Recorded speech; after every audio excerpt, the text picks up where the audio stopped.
ভালোবাসা ছিল স্বপ্নের মতো, এখন শুধু স্মৃতি। হাসির পেছনে লুকিয়ে আছে নীরব ব্যথার নীতি। মন চায় ফিরে যেতে সেই আগের দিনে, যেখানে ছিলে শুধু আমরা, এখন আছি চিনে। জানি আমি ভালো কবিতা বানাতে পারি না, বাট এই ভিডিওটা আমি বলবো যে কি কি করলে আমাদের সম্পর্ক টিকে যায় আর কোন 10টা জিনিস আমাদের খেয়াল রাখা দরকার একটা সম্পর্ক বাঁচানোর জন্য। তার আগে যারা আমাকে ছিল না, আমি একজন ইনস্টাগ্রামের কন্টেন্ট ক্রিয়েটার। আমার নাম হচ্ছে সায়ন দেবনাথ। আমি এরকমই ইনস্টাগ্রামে ভিডিও করি, বাট একটু ছোটো করে ভিডিও করি। এটা হচ্ছে আমার ইনস্টাগ্রাম আইডি, পারলে একটু ফলো করে দিও। আর একটা দিন পর ভিডিও আপলোড করছি, তার জন্য ক্ষমা। এই ভিডিওটা আমি ইনস্টাগ্রামে আপলোড করেছি, বাট ছোটো করে আপলোড করেছি। তো আমি তোমাদের বলবো টপ 10টা জিনিস, যে জিনিসটা একটা সম্পর্কে খেয়াল রাখা দরকার, নইলে একটা সম্পর্ক যাবে ভোগে। তো তোমরা যারা সম্পর্কে আছো, তোমাদের জন্য এই ভিডিওটা অনেক বেশি স্পেশাল। তাই ভিডিওটা পুরো দেখবা, একটা জায়গা স্কিপ করবে না যদি নিজের সম্পর্ক রক্ষা করতে চাও, ঠিক আছে? প্রথমত হচ্ছে মিথ্যা কথা বলা। একটা সম্পর্কে যেরকমই হোক সিচুয়েশন, খারাপ ভালো ছোট বড় যেরকমই সিচুয়েশন হোক, ভুল করে নিজের পার্টনারকে মিথ্যা কথা বলবে না। কারণ যখন তোমার মিথ্যা কথা ধরা পড়ে যাবে আর যখন সেই মানুষটা বুঝে যাবে যে তুমি তাকে মিথ্যা কথা বলেছিলা, তখন তার বিশ্বাসটা তুমি সেই আগের মতো আর পাবে না। কারণ একটা কাঁচের গ্লাস ভাঙলেও তাকে জোড়া লাগানো যাবে, একটা ফেভিকুইক আঠা দিয়ে জোড়া লাগানো যাবে, কিন্তু দেখবা জোড়া লাগালেও সেই কাঁচের গ্লাসের মধ্যে অনেক ওই চিহ্ন আছে, যেহেতু ভেঙে গেছিলো জিনিসটা, জোড়া লাগানোর চিহ্ন আছে। তেমনি ভরসা হচ্ছে এরকমই, একবার যদি ভরসা ভেঙে যায়, সেই ভরসাটা কিন্তু আগের মতো আসে না। তাই ভুল করে একটা সম্পর্কে মিথ্যা কথা বলবে না। কারণ মিথ্যা কথা তোমাদের আর কিছু দিক বা না দিক একটা মিথ্যা সম্পর্ক দেবে, একটা মিথ্যা ক্যারেক্টার দেবে তোমার। তাই মিথ্যা বলবে না। সত্যি কথা বলে মানুষকে হারানো শ্রেয়, কিন্তু মিথ্যা কথা বলে মানুষ ঠকানো না। দ্বিতীয় হচ্ছে কম্পেয়ার করা। নিজের পার্টনারকে কারোর সাথে কম্পেয়ার করবে না, ভুল করেও না। যদি তুমি তোমার পার্টনারকে কারোর সাথে কম্পেয়ার করো, তখন সে নিজেকে মনে করবে যে মনে করবে যে তুমি হয়তো তোমার আগের মানুষটাকে ভালোবাসো, বা হয়তো তুমি যে মানুষটার সাথে কম্পেয়ার করো তুমি তো সেই মানুষটাকে পছন্দ করো। তখন সেই মানুষটার অনেক বেশি খারাপ লাগবে, সেই মানুষটা অনেক বেশি হার্ট হবে।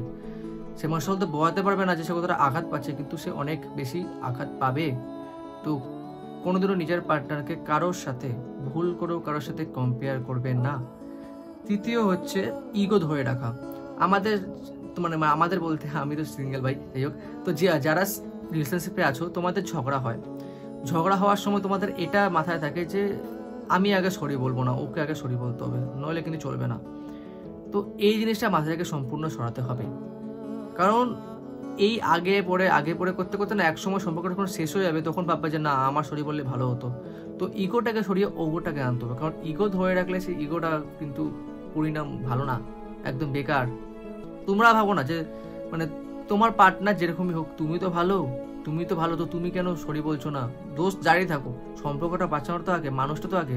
হ্যাঁ, বুঝতে পারছি, বা সেলফ রেসপেক্টের কথা বলবো, কিন্তু বিশ্বাস করো এই সেলফ রেসপেক্ট তখনই দাও যখন সে তোমার বাবা মাকে অপমান করবে, যখন সে তোমাকে নোংরার থেকে নোংরা তোমার গালাগালি করবে, বা যখন সে তোমার গায়ে হাত দেবে, তখন সেলফ রেসপেক্ট দেখাও। এগুলো বাদে যদি নর্মাল ঝামেলা হয়, সেখানে সেলফ রেসপেক্ট একটু ডাউন করলে কোনো ছোট ব্যাপার, কোনো বড় ব্যাপার না। পরবর্তী হচ্ছে ওভার কন্ট্রোল করা, যেটা এখনকার সম্পর্কে সবথেকে ব্রেকআপের সবথেকে বড় কারণ।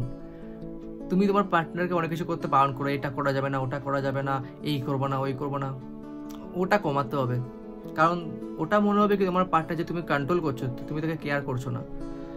মানেটা হচ্ছে এটাই। আমি জানি যে তোমার উদ্দেশ্য ভালো, তুমি তাকে ভালোই চাও, কিন্তু যতক্ষণ না সে নিজে থেকে না রিয়েলাইজ করছে যে তুমি তাকে কোন কারণে জিনিসগুলো করতে মানা করছো, ততক্ষণ তাকে বলে কোনো লাভ নেই। তার সব মাথার উপর দিয়ে যাবে, তখন তার মনে হবে যে তুমি তাকে ওভার কন্ট্রোল করছো। তাই সে যতক্ষণ না রিয়েলাইজ করছে, ততক্ষণ তাকে কোনো কিচ্ছু বলতে যাবে না, কোনো কিচ্ছু না, ভুল করেও না, ওভার কন্ট্রোল করতে যাবে না, নাহলে সেটা ব্রেকআপের কারণ হয়ে যাবে। কারণ মানুষটা রিয়েলাইজ করাটা আগে, আর রিয়েলাইজ না করিয়ে তুমি যদি তাকে কন্ট্রোল করো, এইসব জিনিস বলো, তখন তার মনে হবে কন্ট্রোলই হচ্ছে। পরবর্তী হচ্ছে পাবলিকলি ইনসাল্ট করা। তোমার পার্টনার সম্মান ডিজার্ভ করুক বা না ডিজার্ভ করুক, তুমি জানবা, বাট কোনোদিনও নিজের পার্টনারকে অপমান করতে নেই। তোমার কাজ তোমার পার্টনারকে সবার সামনে রেসপেক্ট দেওয়া, রেসপেক্ট করানো তোমার পার্টনারের জন্য, তার ইজ্জতটাকে অপমান করানো। তুমি যখন তাকে পাবলিকলি ইনসাল্ট করবা, তখন তার মনে এটাই আসবে যে সে যখন আমাকে একবার ইনসাল্ট করতে পারছে, সে আমাকে বারবার ইনসাল্ট করতে পারবে, এবং তার মনে একটা জিনিসটা কাজ করবে যে তোমার কাছে তার কোনো সম্মান নেই। তো নিজের পার্টনারকে কোনোদিনও পাবলিক প্লেসে ইনসাল্ট করবে না। ছয় নম্বর পয়েন্ট হচ্ছে, মানে ষষ্ঠম পয়েন্ট হচ্ছে কমিউনিকেশন, কমিউনিকেশন অ্যাভয়েড করা। মানে হচ্ছে তুমি তার সাথে যে কথা বলবা, যে কথা বলছো, যেই কমিউনিকেশন দ্বারা কথা বলছো, যেমন হোয়াটসঅ্যাপে কথা বলছো, কলে কথা বলছো, সেখানে তুমি যদি অ্যাভয়েড করো, সেটা অনেকটাই ক্ষতিকারক নিজের সম্পর্কের জন্য। তুমি হয়তো ভাববে যে না, বেশি অ্যাভেলেবেল হয়ে গেলে হয়তো আমার দামটা কমে যাবে, কিন্তু তুমি যদি বেশি আবার অ্যাভেলেবেল নাও হয়, তখন সে মানুষটা মনে করবে তোমার অনেক অ্যাটিটিউড। আর নিজের পার্টনারের কাছে যদি তুমি অ্যাটিটিউড দেখো, তখন সে মানুষটা মনে করবে যে এ আমাকে অ্যাটিটিউড দেখাচ্ছে, আমি এর পার্টনার, তা সত্ত্বেও এর লাইফে থাকলামই না। তো কমিউনিকেশনে বোঝায় সব কিছু মেনটেন করতে হবে, যে যাতে সে কথা বলতে পারে। 4 নম্বর হচ্ছে এক্সের কথা তুলে আনা। সরি 4 নম্বর না, 7 নম্বর পয়েন্ট হচ্ছে এক্সের কথা তুলে আনা। ভুল করেও নিজের এক্সের কথা তুলে আনবে না। কারণ তুমিও যেরকম তোমার পার্টনারকে নিয়ে পয়েসিভ, অন্য কেউ যখন তোমার পার্টনারের দিকে তাকায়, যখন তোমার মাথা পাতা গরম হয়ে যায়, তেমনি ঠিক তেমনই তুমি যখন একটা মানুষের সাথে অলরেডি সম্পর্কে ছিলে, তার টপিক তুলবে না। তোমার এক্স হোক বা তার এক্স হোক, সে যখন ওই পাশ থেকে বেরিয়ে এসছে আর তুমি যখন সেই পাশ থেকে বেরিয়ে এসছো, সেখানে আর পাস্টের কোনো মানুষকে অ্যাড করবে না। ভুল করো এক্সের টপিক তুলবে না, এটা বুঝে নাও, নাহলে কিন্তু কাণ্ড হয়ে যাবে। 8 নম্বর হচ্ছে ফেক অ্যাফেকশন দেখানো।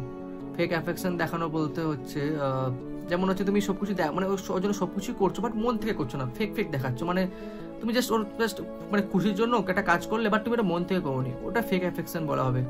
তো যেটা করছো তুমি মন থেকে করো, যেটা তারও রিয়েলাইজ হয়ে যায় হ্যাঁ ও যে করছে আমার জন্য সব মন থেকেই করছে, এটাকেই আমি বলছি ফেক অ্যাফেকশন। এটা 8 নম্বর ছিল, সরি। 9 নম্বর ডিসরেসপেক্ট করা। এটা আগেও বলে দিয়েছিলাম যে ওই পাবলিকলি ইনসাল্ট আর ডিসরেসপেক্ট ওই একই। পার্টনারকে সবসময় রেসপেক্ট করতে হয়, পার্টনার যদি রেসপেক্ট না করতে হয় তাহলে কী করে চলবে বলো। জানি যে রাগ হয়, কোনো কোনো কারণে রাগ হয়, বাট ডিসরেসপেক্ট করা উচিত না। লাস্ট সব থেকে বড় পয়েন্ট হচ্ছে চিটিং। নিজের পার্টনারকে ভুল করেও চিট করবে না। যদি তাকে সত্যি ভালোবাসো, চিট করবে না। চিট করার টপিক মাথায় আনবে না যে হ্যাঁ ও তো আছে, আর একটা সেটিং রাখি, এই রাখি, ওই রাখি, এটা মাথায় রাখবা। তোমার পার্টনার যদি তোমাকে সেই সত্যিকারের চরম লেভেলে ভালোবাসে না, যখন জানতে পারবে তুমি তাকে চিট করেছো, তখন এখনকার দিনে যে ভালোবাসাটা পেয়েছো কপালের জোরে, তখন বুঝতে পারবা যে কতটা লাকি ছিল। যখন ভালোবাসাটা হারাবে, তখন সারা জীবন আফসোস থাকবে যে কেন আমি চিট করতে গেলাম। তাই যেটা আছে সেটা নিয়ে খুশি থাকতে শেখো, বুঝলে? তো আজকের ভিডিও এতটাই। কারা কারা মিঙ্গেল আছো অবশ্যই জানিও, কারা কারা সিঙ্গেল আছো অবশ্যই জানিও। এই ইউটিউব চ্যানেলটা পারলে সাবস্ক্রাইব করে দিও যদি ভিডিও ভালো লাগে, আর পারলে একটা কমেন্ট করে দিও। অ্যান্ড দেখা হচ্ছে পরবর্তী ভিডিওতে। তোমার টাটা, বাই বাই অ্যান্ড